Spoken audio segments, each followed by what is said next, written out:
శ్రీమాత్రే నమ. జయ గురు దత్తాత్రేయ నమ. ఈ వీడియోలో మనం ధనుస్సు రాశి వారు జీవితంలో ఖచ్చితంగా అభివృద్ధి చెందాలంటే ఏ గ్రహాలు జాతకంలో బలంగా ఉండాలి, ఒకవేళ జాతకుడు అనేక విధాలుగా కష్ట నష్టాలకి ఇబ్బందులు ఎదురవుతుంటే ఏ గ్రహాల వల్ల ఈ విధంగా జరిగే అవకాశం ఉంది, దానిని నివారించుకోవాలంటే ఏ గ్రహాన్ని మనం స్ట్రెంత్ చేసుకోవాలన్న విషయాన్ని ఈ వీడియోలో పరిశీలించే ప్రయత్నం చేద్దాం. ధనుస్సు రాశి స్వభావ సిద్ధంగా ఇది సహజ రాశి చక్రంలో 9వ రాశి. ఒక విధంగా ఈ రాశి భాగ్య రాశి, అత్యంత అదృష్టవంతమైన రాశి. అంటే ఏ విధంగా అంటే ఈ రాశికి గురువు అధిపతి మాట. అంటే స్వభావ సిద్ధంగా సహజంగా భాగ్యస్థానం అవటం వల్ల భాగ్య రాశి అంటే మంచి గురువు మీకు లభించడం వల్ల, లేదంటే ఒక మంచి తండ్రి మీకు కలగడం వల్ల, ఉండడం వల్ల, అలాగే అదృష్టం కలిసి వస్తుందన్నమాట. అంటే మీ జాతకంలో మీ తండ్రిని మీరు ఎంత బాగా సేవిస్తారో, ఎంత బాగా చూసుకుంటారో, లేదంటే మీ గురువుని ఎంతగా గౌరవిస్తారో, ఎంతగా ఆయన్ని అభిమానిస్తారో, లేదంటే పూజిస్తారో, ఆ కారణం వల్ల ఈ రాశి ఇంప్రూవ్మెంట్ అవుతుంది. అయితే ఒక విధంగా ఫలితాలు తొందరగా వచ్చే రాశి. మీరు ఒక పుణ్య కార్యక్రమం చేస్తే ఆ పుణ్య ఫలితం తొందరగా ఈ రాశి వారికి వస్తుంది. అలాగే ఒక చెడ్డ కార్యక్రమం చేయడం వల్ల ఆ చెడ్డ ఫలితం కూడా తొందరగా రావడం జరుగుతుంది.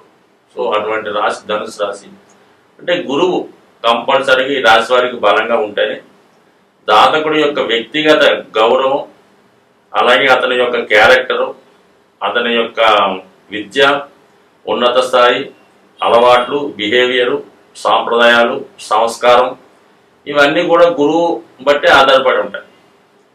గురువు ఏమాత్రం పాపగ్రహాలతో కలిసి ఉన్నా, అంటే ముఖ్యంగా గురుచండాల యోగం ఏర్పడటం వల్ల, అంటే గురువు రాహుతో కలియడం వల్ల, లేదంటే రాహు నక్షత్రాలైనటువంటి స్వాతి, శతభిషం, ఆరుద్ర నక్షత్రాల్లో మీకు గురువు ఉన్న, గురువు శనితో చూడబడుతున్న, కలిసి ఉన్న, శని నక్షత్రాల్లో ఉన్న, లేదంటే 2వ స్థానమైనట్టు మకర రాశిలో నీచపడి ఉన్న, కంపల్సరీగా జాతకుడు స్ట్రగుల్సమ్ లైఫ్, అంటే అటు ప్రారంభ విద్య దగ్గర నుంచి ఉద్యోగ విషయాలు కానీ, ఆర్థిక విషయాలు కానీ, సంతాన విషయాలు కానీ 100% ఇబ్బంది పడే అవకాశం ఉంది. అంటే గురువు యాక్చువల్గా అందరికీ కూడా, ప్రతి ఒక్కరికి కూడా ధనకారకుడు, సంతానకారకుడు, అలాగే లాభస్థానానికి, అంటే 2వ స్థానం, 9వ స్థానం, 11వ స్థానానికి కారకుడు అవుతుంటాడు.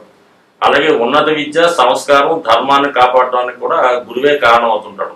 ఎవరి జన్మ జాతకంలో అయినా సరే గురువు ఎఫ్లెక్ట్ అయినా, పాపగ్రహాలతో కలిసి ఉన్న వారి యొక్క విద్యా సంబంధించిన విషయాలు, ధన సంబంధించిన విషయాలు, పేరు ప్రతిష్టలు, క్యారెక్టరు, ఇవన్నీ కూడా దెబ్బతినే అవకాశం ఉంది. అందుకనే బహుశా ఈ గురుచండాల యోగాన్ని అంత ఇబ్బంది పడే యోగంగా గమనించడం జరిగింది.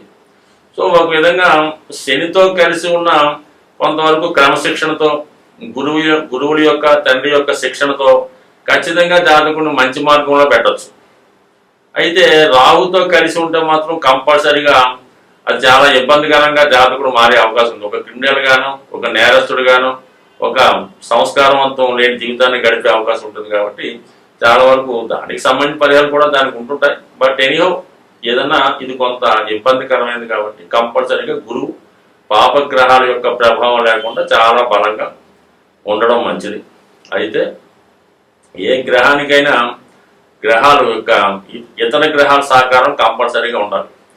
గురువు సింగిల్గా అయినా సరే కర్కాటక రాశిలో ఉచ్చు పొందితే ఎటువంటి ఫలితాన్ని ఇవ్వలేకపోతుంటాడు. గురువుకి వెనక భాగంలో కానీ, అంటే మిథునంలో కానీ, అలాగే సింహంలో కానీ, లేదంటే గురువుతో కలిసినటువంటి శుభగ్రహాలు, ముఖ్యంగా రవి గురువుల కలయిక 100% జాతకుని అత్యున్నత స్థాయికి తీసుకెళ్ళడం జరుగుతుంది. అటు రాజకీయ రంగంలో కానీ, విద్యా రంగంలో కానీ ఆ విధంగా కలిసి ఉన్న గురువు చంద్రుడితో కలిసి ఉన్న కంపల్సరీగా జాతకుడు మంచి స్వభావం కలిగి ఉన్నటువంటి, మంచి దైవభక్తి కలిగినటువంటి తల్లిగారి ద్వారా, తల్లిగారి యొక్క ప్రేరణతో, తల్లిగారి యొక్క పూర్వపుణ్యం వల్ల ఈ జాతకుడు ఈ జీవితంలో జన్మించి అనేక పుణ్యక్షేత్రాలు అనేక ధర్మ కార్యక్రమాలు చేస్తూ జీవితంలో మంచి వాడిగా పేరు తెచ్చుకోవడం జరుగుతుంది. అయితే మిగతా కారణాల వల్ల అయితేనే మిగతా గ్రహాల ప్రభావం వల్ల అయితేనే ఈ విషయంలో కూడా జాతకుడు ఈ గురువు ప్లస్ చంద్రుడు కలిసి ఉన్నప్పుడు పెద్దలు సంపాదించినటువంటి ఆస్తి పోగొట్టుకోవడం, స్త్రీల వల్ల ఇబ్బందులు, అపకీర్తి, బ్యాడ్ నేమ్ రావడం కూడా జరుగుతుంటుంది. అయితే అది రవి యొక్క చంద్రుడి యొక్క బలాన్ని బట్టి ఆధారపడి ఉంటుంది. చంద్రుడు మరి ఈ 26 కళలు కలిగి ఉండడం, అలాగే ఏంటంటే ఈ తిథుల ప్రకారం ఈ అమావాస్య నుంచి పౌర్ణమి, పౌర్ణమి నుంచి అమావాస్యలో చంద్రుడు మరి శుభుడుగాను పాపిగాను మారడం జరుగుతుంటది.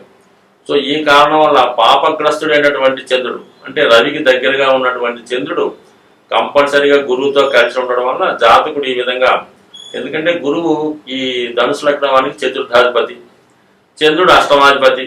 అది శుభుడైతే పర్లేదు, అది చంద్రుడు పాపిగ్రహం పాపిగా మారినప్పుడు కంపల్సరీగా జాతకుడు పెద్దలు ఇచ్చిన ఆస్తి పోగొట్టుకుంటాడు.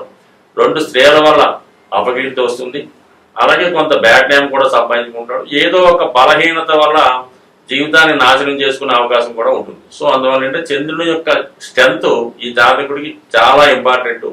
చంద్రుడు కంపల్సరీగా బలంగా ఉంటేనే జాతకుడు జీవితంలో బాగా రాగలడు. లేని పక్షంలో మరి అష్టమ స్థానానికి చంద్రుడికి ఉంది కాబట్టి కంపల్సరీగా జీవితంలో అప్ అండ్ డౌన్స్, స్ట్రగుల్స్, మరి ఏ విధంగా లగ్నం పైన కానీ లగ్నాధిపతి అయినటువంటి గురువు మీద కానీ, అలాగే లగ్న చతుర్థ సప్తమ దశమ స్థానాల్లో చంద్రుడు ఉన్నప్పుడు మరి దశమంలో చంద్రుడు ఉంటే ఉద్యోగంలో ఎదుగుతూ మధ్యలో దెబ్బతినడం, సప్తమంలో ఉంటే వివాహ జీవితం స్ట్రగుల్ అవ్వడం, భార్య అనారోగ్య కారణం వల్ల ఇతర కారణాల వల్ల ఇతర స్త్రీలను ఆశించడం, అలాగే చతుర్థంలో ఉండడం వల్ల అంటే అష్టమాధిపతి చతుర్థంలో ఉండడం వల్ల విదేశాన్ని వస్తుంది, వేరే ప్రాంతంలో సెటిల్ అవుతుంటారు. కానీ సొంత ఆస్తి పోగొట్టుకోవడం, సొంత ఆస్తి ఉన్నా కూడా అనుభవించలేకపోవడం జరుగుతుంటుంది. అదే రాశి అందు ఉన్నప్పుడు అనేక కోరికలు అనేక ఆలోచనలతో పగటి కళ్ళకంటూ జీవితాన్ని వృధాగా గడిపే అవకాశం ఉంది. బట్ ఏదైనా చంద్రుడు కూడా ఈ రాశి వారికి అత్యంత ఇంపార్టెంట్, గురువు కూడా అత్యంత ఇంపార్టెంట్, బలంగా ఉండాలి. ముఖ్యంగా రవి బలంగా ఉంటే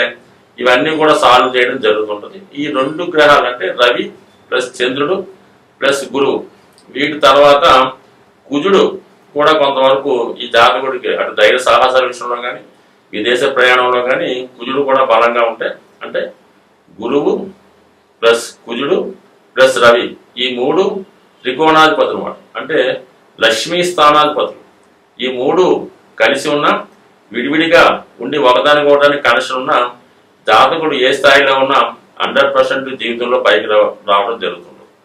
సో ఈ 3 గ్రహాలకి ఏ గ్రహానికైనా మరి పాపగ్రహాలైనటువంటి రాహు కేతులతో కానీ శనితో కానీ సంబంధం ఉన్న కంపల్సరీగా జాతకుడు మరి ఎంత పై స్థాయికి వచ్చినా చాలా వరకు ఇబ్బంది పడే అవకాశం ఉంది. కాబట్టి ధనుసు రాశి వారు చాలా అదృష్టవంతులు, ఎందుకంటే వాళ్ళకి భాగ్యాధిపతి అయినటువంటి రవి భగవానుడు ప్రత్యక్షంగా మనకి రోజు కనబడుతుంటాడు. అలాగే తండ్రి రూపంలో మీ భాగ్యాధిపతి ఉంటాడు, గురువు రూపంలో మీ భాగ్యాధిపతి ఉంటాడు. సో ఆ కారణాల వల్ల కంపల్సరీగా మీరు గురువుని తండ్రిని సేవించడం వల్ల కానీ, లేదా ప్రతిరోజు సూర్య నమస్కారం చేసుకొని ఆదివారం నియమంగా ఉంటూ సూర్య భగవాన్ని ఆరాధించడం వల్ల కానీ కంపల్సరీగా జీవితంలో మీరు ఏ స్థాయిలో ఉన్నా నిజాయితీ అయినటువంటి పేరుతో మంచివాడుగా చాలా వరకు మీ యొక్క నియమనిషయం కలిగి ఉంటారు. బట్ ఈ జాతకులు కంపల్సరీగా బుధవారం రోజు అంటే బుధుడు ఈ జాతకుడికి బాధకుడు. బుధుడు సప్తమ స్థానానికి దశమ స్థానానికి ప్రాతినిధ్యం వహిస్తుంటాడు. బుధుడు ఏ విధంగా పాడైనా అటు వివాహ జీవితం దెబ్బతింటుంటది, అటు ఉద్యోగం దెబ్బతింటుంటది. అలాగే జాతకుడికి ఏంటంటే ఈ ధనుసు లగ్నం వారికి ఉద్యోగం బ్రహ్మాండంగా ఉంటే వివాహ జీవితం చాలా బాగుంటుంది, వివాహ జీవితం బాగుందంటే ఆటోమేటిక్గా ఉద్యోగం బాగుంటుంది. ఏ దెబ్బతిన్నా ఆటోమేటిక్గా 2 దెబ్బతింటున్నాయి. కాబట్టి కంపల్సరీగా బుధుడు కూడా జాతకంలో ఎఫ్లెక్ట్ అవ్వకూడదు. బట్ శుభగ్రహాలతో కలిసి ఉన్నప్పుడు కంపల్సరీగా జాతకుడు అన్ని రంగాల్లో కూడా జీవితంలో పైకి వచ్చే అవకాశం ఉంటుంది. బట్ ఏదైనా ఈ జాతకులు రవి భగవాన్ని పూజించుకుంటే అన్ని సమస్యలు పరిహారం అయ్యే అవకాశం ఉంటుంది. స్వస్తి.